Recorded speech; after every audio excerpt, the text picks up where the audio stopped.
Today we're taking a look at these college basketball matches, which are happening on Wednesday, February 22, 2023, and giving you our team and total picks for today. Welcome back to High Stakes. Before we dive into our video, don't forget to subscribe and push that notification bell to get notified as soon as we release these sport prediction videos, and make sure to watch it till the end so you don't miss any of our picks. Also check out Patreon if you want access our premium picks. Our Patreon is a way for us to help you improve your chances of making more money. You will find the link in description and comment section below. One more thing before we start, check out our new channel High Stakes Props and Parlays, where you can find our player props and parlay picks predictions. You will find the link in the description and comment section below.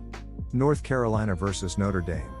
The Tar Heels have not impressed in recent weeks, going 1-6 ATS in their last 7 games, and they've been even worse on the road, going 1-8 ATS in their last 9. Even more importantly, Notre Dame is just a good stylistic matchup against North Carolina.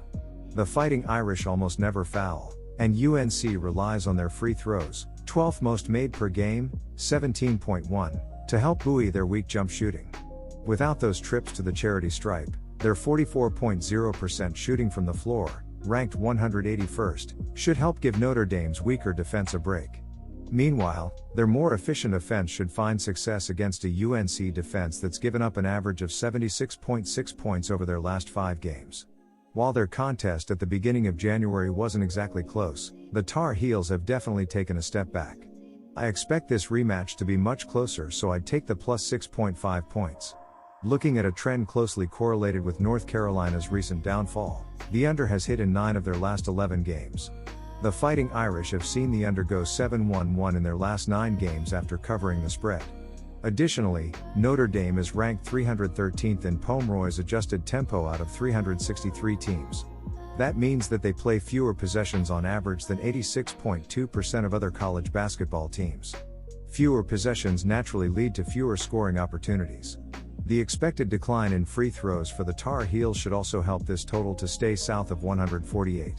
On January 7th, they combined for 145 points, and I'm predicting that or less in this second contest. Butler versus DePaul.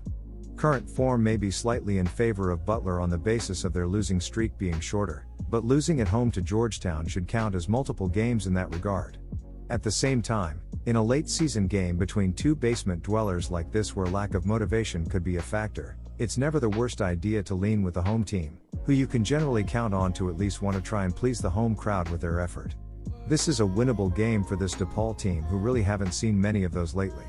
With games against Marquette, Connecticut, and Creighton remaining, DePaul's not going to see another highly winnable game the rest of the year, so I do expect to see one of their best efforts tonight. With the line in that pick'em/1 range for DePaul, we avoid that perfect 2-0 ATS mark for Butler as road chalk this year, and DePaul is actually 3-2 ATS as a road favorite this year.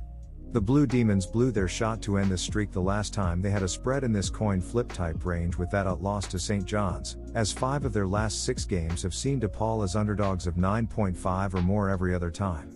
So this is it for the Blue Demons, who should find enough offensive success against this solid Butler defense that is still 2 points worse in points allowed on the road, 69.5, versus overall, 67.5. Add in a few timely stops to keep Butler's own offense somewhere in that low 60s range they average on the road, and DePaul wins this game without too much of an issue. Our team pick is DePaul money line. DePaul is 5-3 OU as a favorite this entire season, but they were chalk in their first 4 games of the year and went 1-3 OU in those contests. That means that since the middle of November, DePaul is riding a 4-0 OU streak as chalk, and if you include the 2 games they closed as 2-point underdogs or less, the Blue Demons are 6-0 OU this year.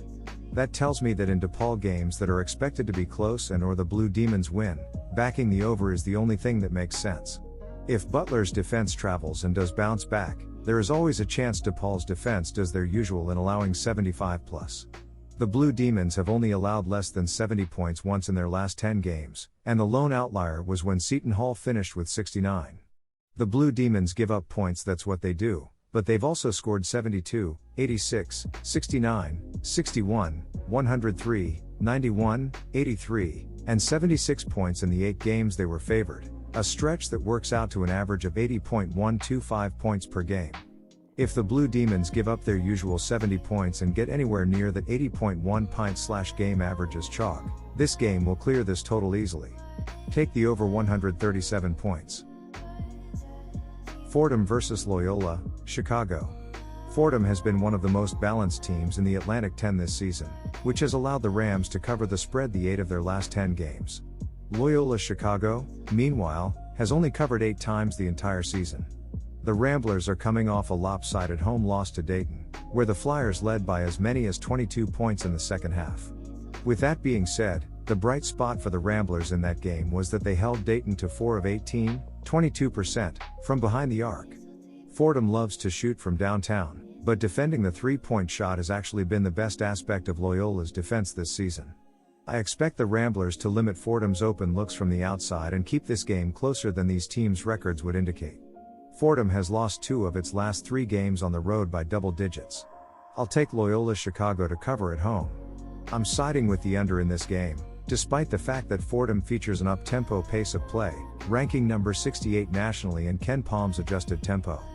Loyola Chicago ranks number 252 in adjusted tempo, so the Ramblers will be trying to slow the game down at home. The under has hit in 4 of Loyola's last 5 home games, and Fordham has been held under 62 points in 2 of its last 3 road games. I'm expecting Loyola's perimeter defense to limit Fordham's 3-point offense in this game. It will be another low-scoring output for the Rams on the road. Give me the under. Ole Miss vs Auburn. This is a dangerous matchup for Ole Miss. Auburn features one of the best defenses in the country and holds opponents to under 40% shooting. Ole Miss has struggled all season to score points and make shots. The Rebels only shoot 41.8% from the floor, and they're going to have a hard time keeping up with the Tigers on Wednesday. Ole Miss has failed to cover in 3 straight games, and 7 of its last 10. That is mostly attributed to their low-scoring outputs.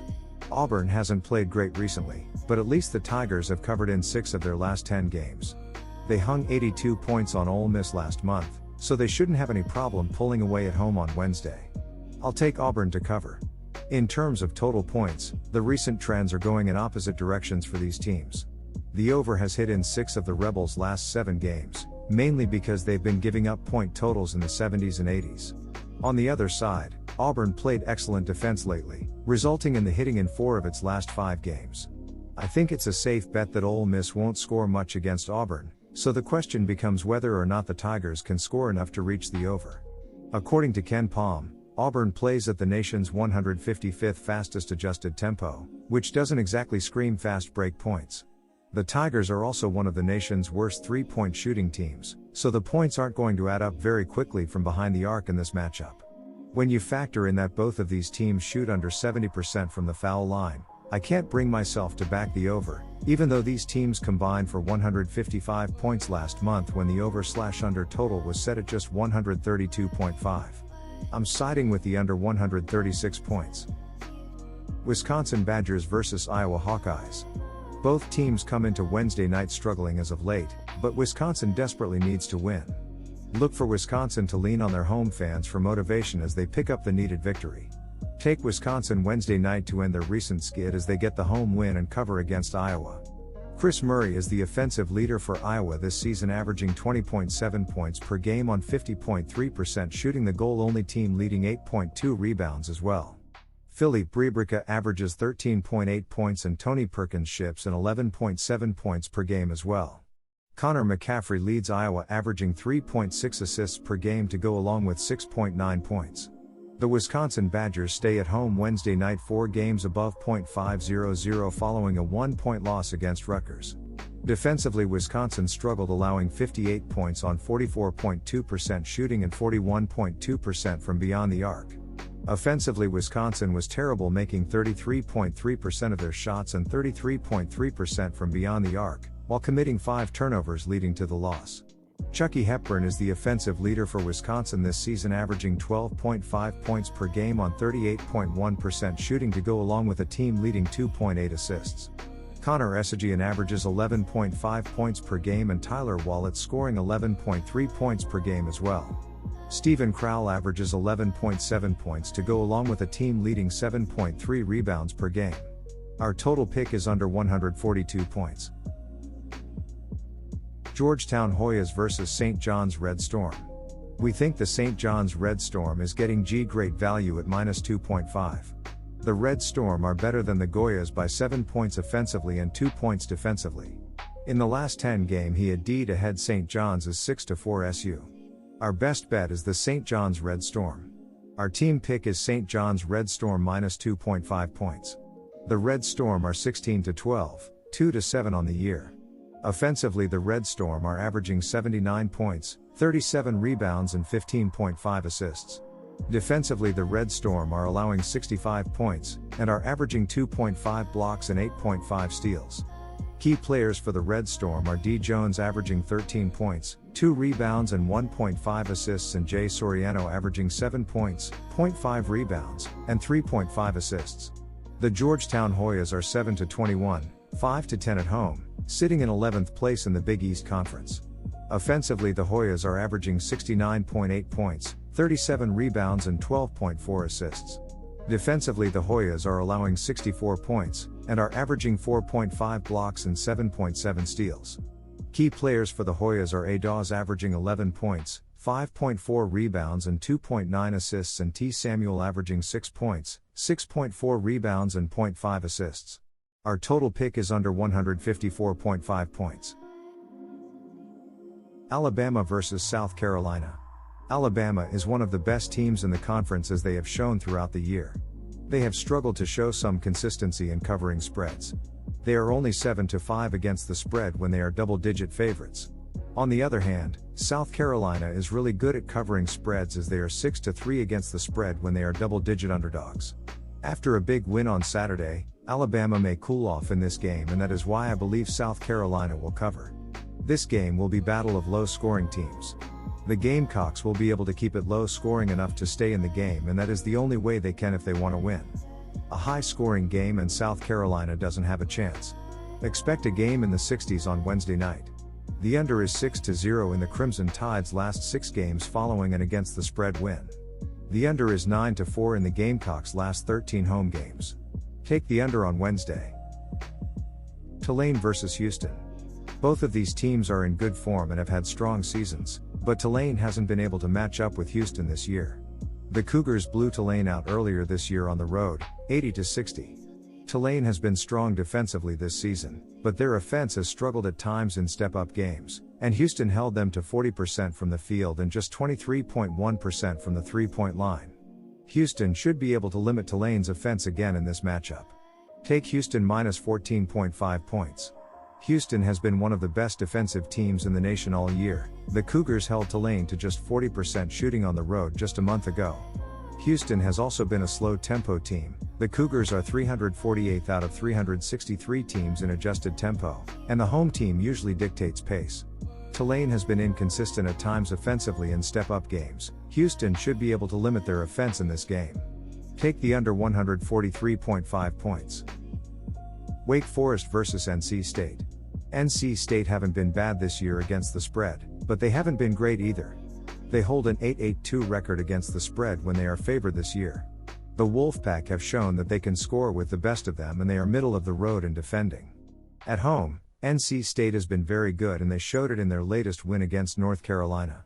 The Demon Deacons have a 7-4 against the spread record when they are underdogs. The biggest problem with Wake Forest is their defensive struggles. NC State should be able to penetrate the lane and make plenty of shots against a poor defense. Take the Wolfpack to cover. These two teams are really bad on the defensive ends, and their offenses are the reason for their wins. This will be another high-scoring ACC game as three-pointers will be made, and a fast-paced game will dictate this one. The over is 5-0-1 in the Demon Deacons' last 6 games following an against the spread loss.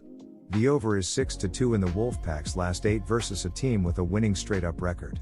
Take the over 155.5 points on Wednesday. New Mexico vs Boise State.